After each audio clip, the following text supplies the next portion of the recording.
በመከታተል ላይ የምትገኙት የኤርትራ ሳተላይት ቴሌቪዥን ነው። እንደምን አምሽታችኋል የተወደዳችሁ የጣቢያችን ተከታታዮች። የዕለተ ማክሰኞ ሐምሌ 7 2026 ምሽት ዜናችን ተጀምሯል። በቅድሚያ አርዕስተ ዜና። ጠቅላይ ሚኒስትር አብይ የደርግ ዘመንን ጥምረት በማንሳት ሱዳን፣ ህወሓትና ኤርትራ በጋራ እየሰሩ መሆኑን ገለጹ።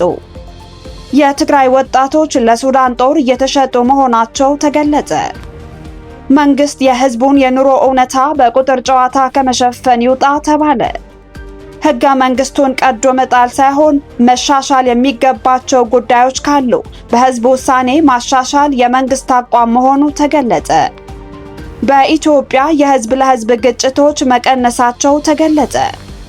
የተባበሩት አረብ ኤሚሬትስ በሶማሌላንድ በሚስጥር ወታደራዊ ካምፕ እየገነባች መሆኑን ተገለጸ።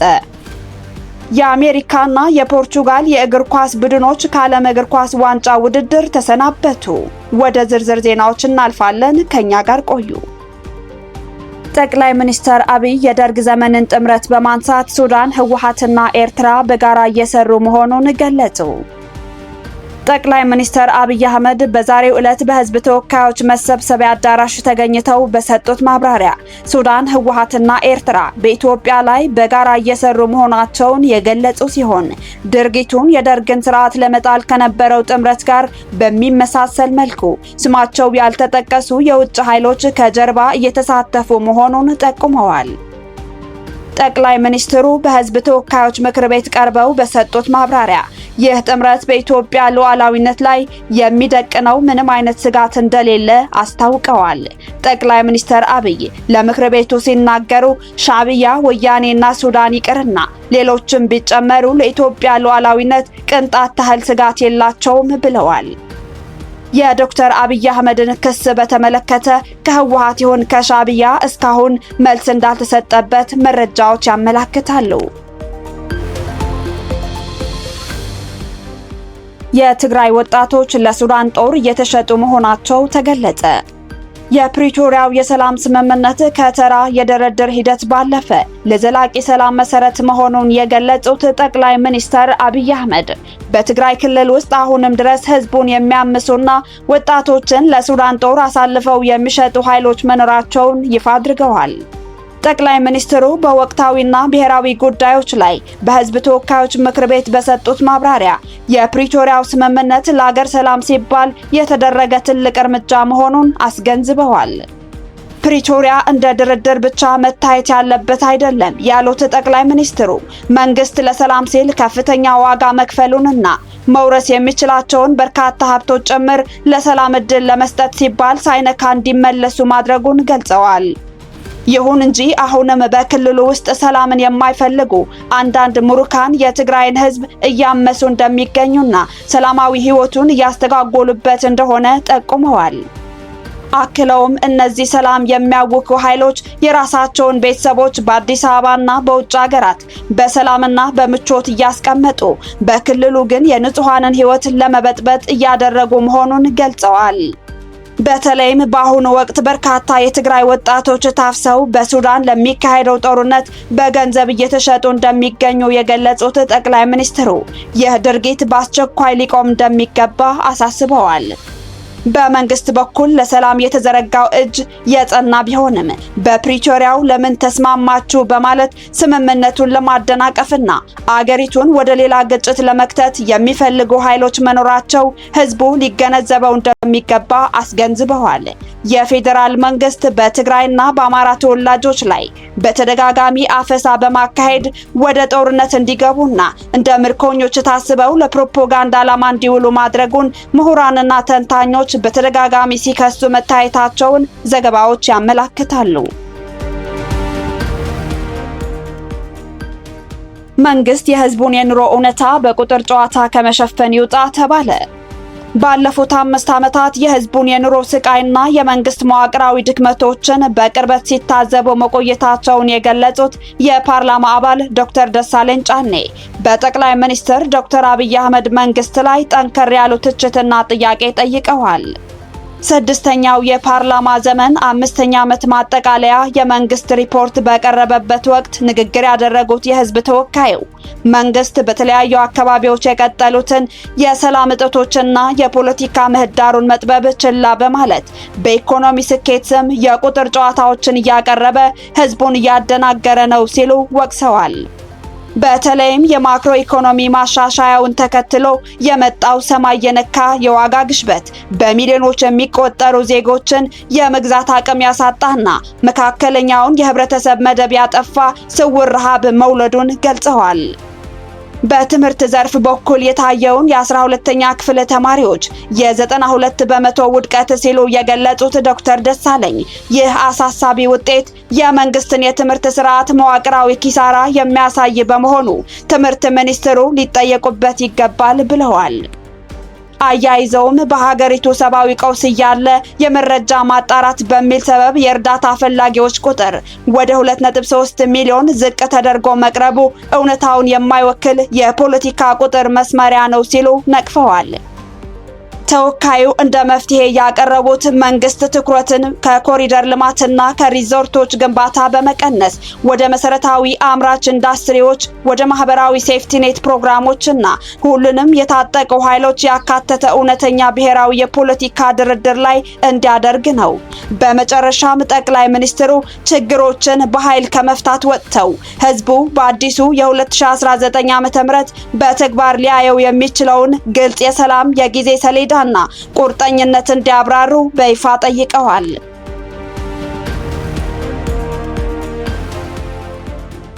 ህገ መንግስቱን ቀዶ መጣል ሳይሆን መሻሻል የሚገባቸው ጉዳዮች ካሉ በህዝብ ውሳኔ ማሻሻል የመንግስት አቋም መሆኑ ተገለጸ። ጠቅላይ ሚኒስትር ዶክተር አብይ አህመድ በህዝብ ተወካዮች ምክር ቤት ዛሬ ሐምሌ 7 ቀን ተገኝተው በወቅታዊ ሀገራዊ ጉዳዮች ላይ ማብራሪያና ምላሽ መስጠታቸው ይታወቃል። ጠቅላይ ሚኒስትሩ በማብራሪያቸው በተለይም የተካሄደ ስላለው ሀገራዊ ምክክርና ስለ ህገ መንግስት ማሻሻያ የመንግስታቸውን ቁልፍ አቋሞች በዝርዝር አብራርተዋል።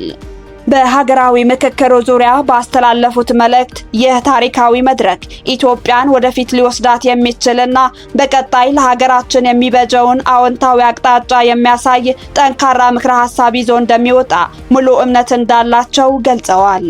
በአሁኑ ወቅት በሀገራችን የሚታዩ ችግሮች በሙሉ አሁን ባለው መንግስት የተፈጠሩ ባይሆኑም እነዚህን ለዘመናት የተከማቹ ውስብስብ ችግሮች በዘላቂነት ለመፍታት መንግስት በትኩረትና በቁርጠኝነት እየሰራ እንደሚገኝ አስታውቀዋል። መንግስት መሰል ሀገራዊ ውይይቶችና ምክክሮችን በሙሉ ልብ የሚደግፈውም እነዚህን የተከማቹ ችግሮች በሰላማዊ መንገድና በጋራ መፍትሄ ለመቅረፍ ካለው ጽኑ ፍላጎት የተነሳ መሆኑን አስገንዝበዋል። ይህንኑ ሐሳብ ሲያጠናክሩም ይህንን ሰፊ ሀገራዊ ዕድል በመጠቀም ካለፉት እሰጥ አገባዎች ወጥተን በሰለጠነ መንገድ መወያየት ይኖርብናል። ዋናው መገንዘብ ያለብን ነጥብ አሁን የምንመክረው የአንድን ጊዜያዊ ገዢ ፓርቲ ስህተት ለማረም ብቻ ሳይሆን ለዘመናት የተከማቹ ስር የሰደዱ ሀገራዊ ችግሮቻችንን በጋራ ጠረጴዛ ዙሪያ ፈተን ለአዲሲቷ ኢትዮጵያ የሚበጅ አዲስ ማህበራዊ ውል ለመፈረም ነው ብለዋል። ይህ ሀገራዊ ምክክርም በመወያየት በመነጋገርና በመተማመን እንዴት አብሮ መኖር ይቻላል ለሚለው ታሪካዊ ጥያቄ ዘላቂ ምላሽ የሚሰጥበት ብቸኛው መንገድ መሆኑን አብራርተዋል። የህገ መንግስት ማሻሻያን በተመለከተ የመንግስታቸውን ግልጽ አቋም ይፋ ያደረጉት ጠቅላይ ሚኒስትሩ በህገ መንግስቱ ውስጥ ያሉትን አዎንታዊ እሴቶችን ይዘን እንቀጥላለን፣ ማሻሻያ የሚያስፈልጋቸው ነጥቦች ደግሞ ማንንም በማይጎዳ የሁሉንም መብት በሚያከብርና አንድነታችንን በሚያጠናክር መልኩ እናሻሽላለን ሲሉ ተናግረዋል። በዚህም መሰረት ሰነዱን ሙሉ በሙሉ ቀዶ መጣል ሳይሆን የተሻሉትንና ሀገርን የሚጠቅሙትን ድንጋጌዎችን አስቀጥለው መጓዝ የመንግስታቸው አቋም መሆኑን ጠቅሰዋል። ማሻሻልና መታረም ያለባቸው አንቀጾች ካሉ ያለምንም መሸራረፍ በህዝብ ቀጥተኛ ውሳኔና ፍላጎት ላይ ተመስርተው ማሻሻል እንደሚገባ በማብራሪያቸው አስረድተዋል። የጠቅላይ ሚኒስትሩ ንግግር መሬት ላይ የማይተገበርና ለፕሮፓጋንዳ ፍጆታ ያለመ መረጃ ነው ብለው ሐሳቡን የማይቀበሉ በርካታ ምሁራንና ተንታኞች እንዳሉ ዘገባዎች ያመላክታሉ። በኢትዮጵያ የህዝብ ለህዝብ ግጭቶች መቀነሳቸው ተገለጸ። በዛሬው ዕለት በ4 ኪሎ ህዝብ ተወካዮች ምክር ቤት በተካሄደው ስብሰባ ላይ ጠቅላይ ሚኒስትር አብይ አህመድ ከምክር ቤት አባሉ ዶክተር ደሳለኝ ጫኔ ለቀረበላቸው የእውነተኛ ምክክርና የፖለቲካ መፍትሄ ጥያቄ በሰጡት ምላሽ በኢትዮጵያ የህዝብ ለህዝብ ግጭቶች በእጅጉ መቀነሳቸው ገልጸው በአማራና በኦሮሚያ ክልሎች ያሉ የታጠቁ ኃይሎች ወደ ሰላም ጠረጴዛ እንዲመጡ መንግስታቸው አሁንም ዝግጁ መሆኑን አስታውቀዋል። ጠቅላይ ሚኒስትሩ በንግግራቸው ከዚህ ቀደም በስፋት ይስተዋሉ የነበሩት እንደ አማራና ኦሮሞ፣ ሶማሌና ኦሮሞ እንዲሁም ጌዶና ሲዳማን የመሳሰሉ የብሔርና የሃይማኖት ግጭቶች አሁን ላይ እምብዛም አይሰሙም ብለዋል። አሁን እየታየ ያለው የጸጥታ ችግር ህዝቡ እርስ በርስ መጋጨት በማቆሙ ምክንያት ብሔርንና ሃይማኖትን የሚያጋጩ ኃይሎች ራሳቸው በቀጥታ ህዝቡን ለማጋጨት የሚያደርጉት ጥረት መሆኑን አብራርተዋል። ኢትዮጵያ ተረጋግታና ጠንክራ እንድትቆም የማይፈልጉ የውጭና የውስጥ ኃይሎች ባንዳዎችን በማደራጀት ህዝቡን እያመሱ እንደሚገኙ የጠቆሙት ጠቅላይ ሚኒስትሩ መንግስት እነዚህን የጸረ ሰላም ኃይሎች ለመመከት የጸጥታ አካላትን አቅም በቁጥር በጥራትና በቴክኖሎጂ አጠናክረው እየሰራ መሆኑን ገልጸዋል። አክለውም ጠቅላይ ሚኒስትሩ በሀገሪቱ ያሉትን የጸጥታ ተግዳሮቶች ከሌሎች የአፍሪካ ሀገራት ጋር በማነጻጸር አስረድተዋል። ናይጄሪያ ውስጥ ለዓመታት የጸጥታ ስጋት ሆኖ የቀጠለውን የቦኮ ሐራምን ቡድንን እንደ ማሳያ በማንሳት ሃይማኖትና ብሔርን መሰረት አድርገው የሚንቀሳቀሱ ኃይሎችን ሙሉ በሙሉ ለማጥፋት ጊዜ እንደሚወስድ ገልጸዋል። ይሁን እንጂ የህዝቡን ደህንነት ለማስጠበቅ በሚሰራው ተከታታይ ስራ የእነዚህ ኃይሎች ተጽዕኖ ከጊዜ ወደ ጊዜ እያነሰ እንደሚሄድ አብራርተዋል። ሀገሪቱ አሁን ላይ አንጻራዊ ሰላም ውስጥ እንደምትገኝ የገለጹት ጠቅላይ ሚኒስትሩ በርካታ ህዝባዊ ሰልፎች፣ የሃይማኖት በዓላትና ከ50 ሺህ በላይ የምርጫ ጣቢያዎች ያለምንም የጸጥታ ችግር መካሄዳቸውንም ለዚህ ሰላም ማሻሻል እንደማሳያ አቅርበዋል። ዶክተር ደሳለኝ ጫኔ ላነሱት ሁሉን አሳታፊ የሆነ እውነተኛ የምክክርና ድርድር ጥያቄ ምላሽ የሰጡት ጠቅላይ ሚኒስትር አብይ አህመድ በአማራና በኦሮሚያ ክልሎች ለሚገኙ የታጠቁ ኃይሎች ወደ ሰላም ጠረጴዛ እንዲመጡ ጥሪ ማቅረቡን አስታውሰው ብዙዎቹ የጥሪውን አስፈላጊነት ተረድተው እየተመለሱ መሆኑን አስታውቀዋል። አሁንም ቢሆን ሀገርን በጋራ መገንባት የሚቻለው በመነጋገርና በመደማመጥ ብቻ ነው ብለው እንደሚያምኑ የገለጹት ጠቅላይ ሚኒስትሩ ዝግጅቱን አጠናቆ አዲስ የፖለቲካ መድረክ ላይ ለመሳተፍ ከሚፈልግ ከማንኛውም የታጠቀ ሆነ ያልታጠቀ ኃይል ጋር በጋራ ለመስራት መንግስታቸው ዝግጁ መሆኑን በማረጋገጥ ምላሻቸውን አጠናቀዋል። ዶክተር አብይ አህመድ በህዝብ ተወካዮች ተገኝተው የሚናገሩትና እታች የሚሰራው ስራ የማይገናኝ መሆኑ በርካታ ተንታኞች ይገልጻሉ። የተባበሩት አረብ ኤሚሬትስ በሶማሌላንድ በሚስጥር ወታደራዊ ካምፕ እየገነባች መሆኑ ተገለጸ። በሶማሌላንድ በርበር አውሮፕላን ማረፊያ አቅራቢያ በተባበሩት አረብ ኤሚሬትስ በሚስጥራዊ የገንዘብ ድጋፍ በሶስት ሀገራት ማለትም በኤሚሬትስ በአሜሪካና በእስራኤል የሚመራ ወታደራዊ ካምፕ እየተገነባ መሆኑን የፈረንሳዩ ለሞንድ ጋዜጣ ዘግቧል። ከጥቅምት 2025 እስከ መጋቢት 2026 ባለው ጊዜ ውስጥ በሶስት ቦታዎች ላይ ሰፊ የቁፋሮ ስራዎች እየተከናወኑ መሆኑን የሳተላይት ምስሎች ማሳየታቸውን ጋዜጣው ጠቅሷል። ጋዜጣው እንደገለጸው ከሆነ በዚያ አሸዋማ መሬት ላይ ቢያንስ 18 ጉድጓዶች ተቆፍረዋል። እነዚህ ከምድር በታች ያሉ ግንባታዎችም ከጥይትና ፍንዳታ ማከማቻ ወይም ከነዳጅ ማጋዘን ጋር የሚመሳሰል ቅርጽ እንዳላቸው ያመለክታል። መጀመሩ የተነገረው ይህ የግንባታ ሂደት በሶማሌላንድ ከሚገኙ አንዳንድ የአካባቢው ታዋቂ ሰዎች ተቃውሞ ገጥሞታል። የአካባቢው ባህላዊ መሪ ሱልጣን አህመድ ቃቢለ የበርበር አውሮፕላን ማረፊያ አካባቢ ለውጭ ኃይሎች ወታደራዊ ካምፕ ሆኖ እንዳያገለግል በመቃወም እንዲህ ያለው እርምጃ ሶማሌላንድን ወደ ቀጠናዊና ዓለም አቀፋዊ ውጥረት ውስጥ ሊከታት እንደሚችል አስጠንቅቋል። እንደ ለሞንድ መረጃ ከሆነ ግንባታው እስራኤል የሶማሌላንድ ነጻነት በታህሳስ 26 ቀን 2025 እንደተቀበለች ከተገለጸበት ጊዜ ጋር የተገጣጠመ መሆኑ ተጠቅሷል።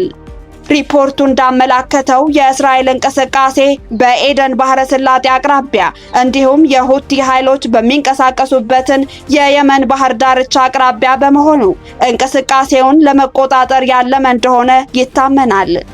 በኢራን የሚደገፈው የሁቲ ቡድን ለእስራኤል፣ ለአሜሪካና ለሌሎች ዓለም አቀፍ አካላት ወሳኝ የባህር መስመር በሆነው በባብኤል መንደብ ሰርጥ በኩል የሚያልፉ መርከቦችን ሲያሰጋ መቆየቱን ይታወቃል። በመጨረሻም ዜና ስፖርት። የአሜሪካና የፖርቹጋል የእግር ኳስ ቡድኖች ከዓለም እግር ኳስ ዋንጫ ውድድር ተሰናበቱ። ወደ ሩብ ፍጻሜ ለመግባት ትናንት በተካሄዱት የዓለም እግር ኳስ ዋንጫ የጥሎ ማለፍ ጨዋታዎች አሜሪካ በቤልጂየም 4-1 ስትቀጣ፣ ስፔን ደግሞ ፖርቹጋልን 1-0 በሆነ ውጤት ሸኝታለች። ፖርቹጋል በክርስቲያኖ ሮናልዶ፣ አሜሪካ ደግሞ በፕሬዝዳንቷ ምክንያት መነጋገሪያ ሆነዋል።